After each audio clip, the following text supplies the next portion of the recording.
प्यारे भाई और बहनों, मेरा नमस्कार स्वीकारो। देखिए, आज हम बताएंगे आपके लिए मानव लक्ष्य की पूर्ति कब होती है।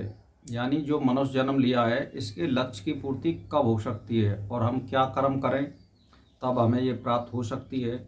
तो देखिए, इसमें समझने की और दृढ़ निष्ठा की ज़रूरत होती है।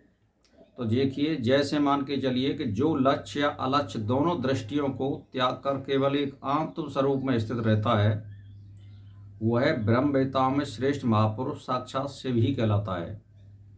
ब्रह्मवेता ज्ञानी पुरुष शरीर मन बुद्धि आदि से अपना संबंध त्याग कर केवल आत्म भाव में स्थित रहता है। वह क्या प्राप्त करता है, क्या करना है, किसका त्याग करना है, इस भाव से ही मुक्ति हो जाती है और सोए हुए पुरुष के समान ज्ञान शून्य भी नहीं होता है।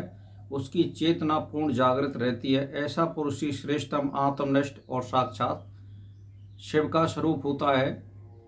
ऐसा ब्रह्मज्ञानी जीता हुआ भी सदा मुक्त है। कृतार्थी है।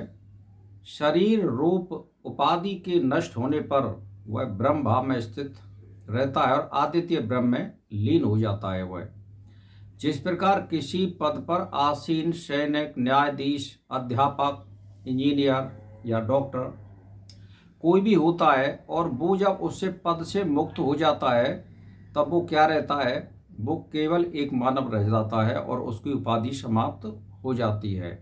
तो ऐसे ही जब ये आत्मा इस शरीर से अलग हो जाती है, तब ये ब्रह्म भाव को प्राप्त हो जाती है, तब इसकी उपाधि समाप्त हो जाती है।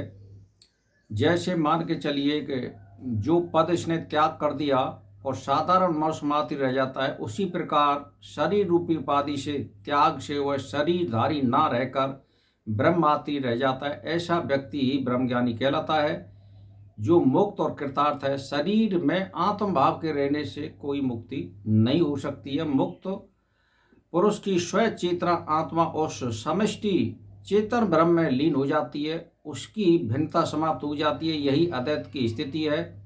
यहाँ से आया था वहीं पुनः पहुँच गया। यात्रा की समाप्ति हो जाती है और लक्ष्य की प्राप्ति हो जाती है और व्रत पूरा हो जाता है और मानव जीवन का लक्ष्य यानी प्राप्त हो गया है। यानी हमने जो मनुष्य का जीवन लिया था, जिसके लिए परमात्मा ने हमको दिया था, यानी 84 बार इस पूरी सृष्टि में मानव को जन्म मिलता है, उसमें अगर कोई मनुष्य एक बार भी सफल हो जाता है तो उसका जीवन धन्य हो जाता है। तो यही इसीलिए वो बार बार परमात्मा आपको जन्म देता है।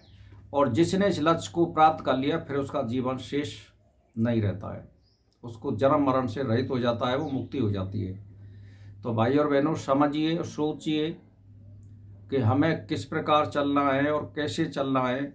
सबसे पहली बात यह है कि अष्टांग योग का हमें पालन करना है, सत्य का पालन करना है, परमात्मा के स्मरण ध्यान में हमें जीवन व्यतीत करना है और ईमानदारी से जीवन व्यतीत करना है और सद्व्यवहार से जीवन व्यतीत करना है। हमें किसी के पछड़े में नहीं पड़ना है और जो परमात्मा दे रहा है उसी में संतुष्ट रहना है। इस तरह से आप जीवन व्यतीत करोगे और ध्यान चिंतन करते रहोगे, योग क्रिया करते रहेंगे, प्राणायाम करते रहेंगे, खाने पे कंट्रोल करते रहेंगे, तो एक ही जीवन में मुक्ति होना संभव है।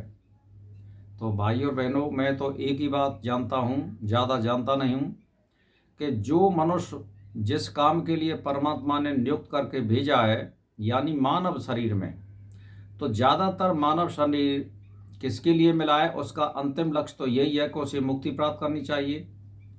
मुक्ति प्राप्त नहीं करता है तो कम से कम सद्कर्म तो करने ही चाहिए इस मानव जीवन में। सत्कर्म करेगा तो अगला जीवन उसका श्रेष्ठ जाएगा और फिर वो धर्म की ओर मुड़ेगा और फिर प्रयास करेगा तो वो उसमें निकल सकता है। तो मेरा जो ज़्यादा जोर देने का भाव यही है कि आप सत्कर्म करिए, सत्संगत करिए और ध्यान चिंतन में लगे रहिए, प्राणायाम करिए, खाने पर संयम रखिए, इंद्रियों का दमन करिए या संयम रखिए या इन पर निरंतर रखिए।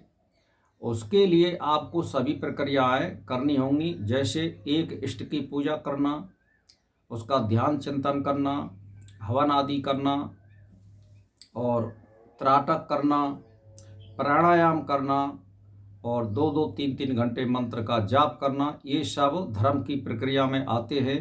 कोई मनुष्य या स्त्री इनको करता है, उनका मन कंट्रोल में रहता है। जब मन कंट्रोल रहता है तो हमें लक्ष्य की प्राप्ति अवश्य होगी। भाई और बहनों, इसी के साथ मेरा नमस्कार स्वीकार हो।